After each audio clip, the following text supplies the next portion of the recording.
আসসালামু আলাইকুম। Biology second পেপারের চ্যাপ্টার 2 অ্যানিম্যাল আইডেন্টিটি এর রুহুকার্প অর্থাৎ রুই মাছ অংশটা নিয়ে আজকে আমরা পড়ব। আর রুই মাছের যদি আরও নির্দিষ্ট করা যায় তাহলে ফাইসোস্টোমাস এবং ফাইসোক্লিস্টাস এই দুটো অংশ নিয়ে আমরা পড়ব। আর আপনাদের সাথে আছি আমি মারজান বিন রহমান।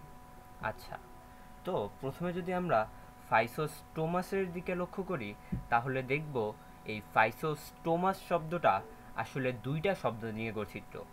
সো এই দুইটা শব্দ হচ্ছে ফাইসো এবং স্টোমাস। আচ্ছা, তাহলে ফাইসো মানেই বা কি আর স্টোমাস মানেই বা কি? আচ্ছা, ফাইসো মানে হচ্ছে থলি আর স্টোমা মানে হচ্ছে মুখ।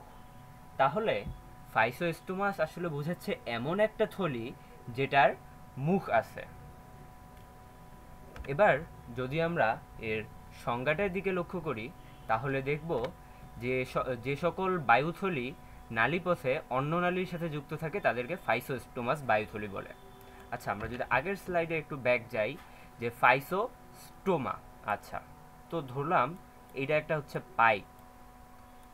তো এই পাইপটার এই দুই প্রান্ত যখন ক্লোজ থাকবে তখন আমরা বলবো যে দুই মাথা। আবার যদি ধরলাম যে আরেকটা পাইপ, তো এটার ধরা যাক যে কোনো একটা মাথাও ক্লোজ করে দিয়ে আমি আরেকটা মাথা খুলে দিলাম।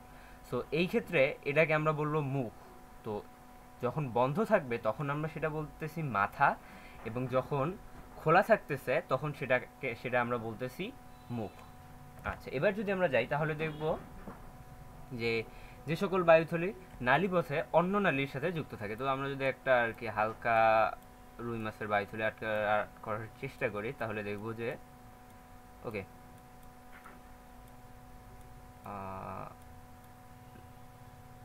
নাইস। আচ্ছা, তাহলে নালীপথে অন্য নালীর সাথে যুক্ত আসছে, তাহলে এটা হচ্ছে একটা থলি।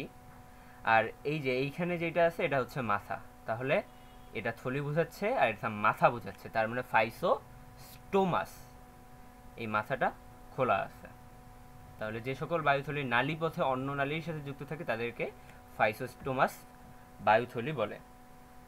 আর আমরা হচ্ছে রুই, কাতলা, পুঁটি ইত্যাদি যে সাইপ্রিনিড মাছ আছে তাদের মধ্যেই আমরা ফাইসোস্টোমাস বায়ুথলি দেখতে পাই। এবার যদি আমরা ফাইসোক্লিস্টাসের দিকে তাকাই তাহলে ফাইসোক্লিস্টাসও দুইটা অংশ নিয়ে গঠিত। একটা তো আমরা আগেই দেখে আসছি ফাইসো, আরেকটা আছে হচ্ছে ক্লিস্টাস। সো এই ক্লিস্টাস মানে হচ্ছে ক্লোজড অর্থাৎ বন্ধ, মানে যেটা আমরা কিছুক্ষণ আগেই দেখে আসলাম পাইপের ক্ষেত্রে যে দুই প্রান্তই বন্ধ। তো এরকম একটা অবস্থা।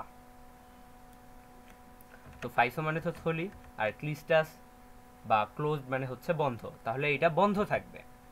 এবার যদি আমরা এটার সংজ্ঞার দিকে দেখি তাহলে দেখব যে যে সকল বায়ুথলি নালীপথে অন্য নালীর সাথে যুক্ত থাকে না তাকে ফাইসোক্লিস্টাস বায়ুথলি বলে। তাহলে আমরা যদি আনুমানিকভাবে একটা রুই মাছের বায়ুথলির চিত্র আর্ট করি, যেটা মানে এমন একটা রুই মাছ যার অন্য নালীর সাথে বায়ুথলি যুক্ত থাকে না, সেক্ষেত্রে হবে হচ্ছে এইরকম থাকবে। আচ্ছা, ধরা থেকে এমনই হইতেছে মানে এখানে এই যে এই প্রান্তটা এটা ক্লোজ থাকতেছে, তো এইটা যেহেতু ক্লোজ থাকতেছে তাই আমরা এটাকে বলবো ফাইসোক্লিস্টাস। আচ্ছা, তাহলে আরেকটা জিনিস হচ্ছে আমরা যদি এইটা চিত্রের মাধ্যমে মনে রাখার চেষ্টা করি তাহলে আমাদের ব্রেইনের মধ্যে পরীক্ষা এটা আসলে অ্যাক্টিভলি আমরা রিকল করতে পারবো। তাহলে এবার আমরা চিত্রটা দেখে নেব। আচ্ছা, তো এখানে আমরা ফাইসোস্টোমাসের দেখবো আর এখানে হচ্ছে ফাইসোক্লিস্টাসের দেখবো।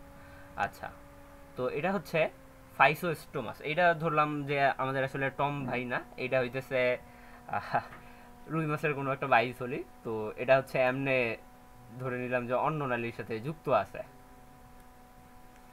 আর স্টোমা মানে তো মুখ আর ফাইসো মানে থলি, তাহলে এটা হচ্ছে থলি আর এটা হচ্ছে যুক্ত আছে মুখের মাধ্যমে, তাই এটা হচ্ছে ফাইসোস্টোমাস। আর ফাইসোক্লিস্টাস কি? ফাইসোক্লিস্টাস ক্লোজ।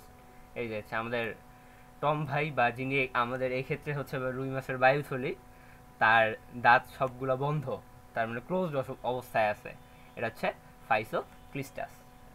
তো এইখানে এই শেষ ছিল। এরপর হচ্ছে লাস্ট স্লাইড। শিক্ষা হোক উন্মুক্ত, শিক্ষা হোক সবার জন্য। সাইনিং অফ, মারজান বিন রহমান।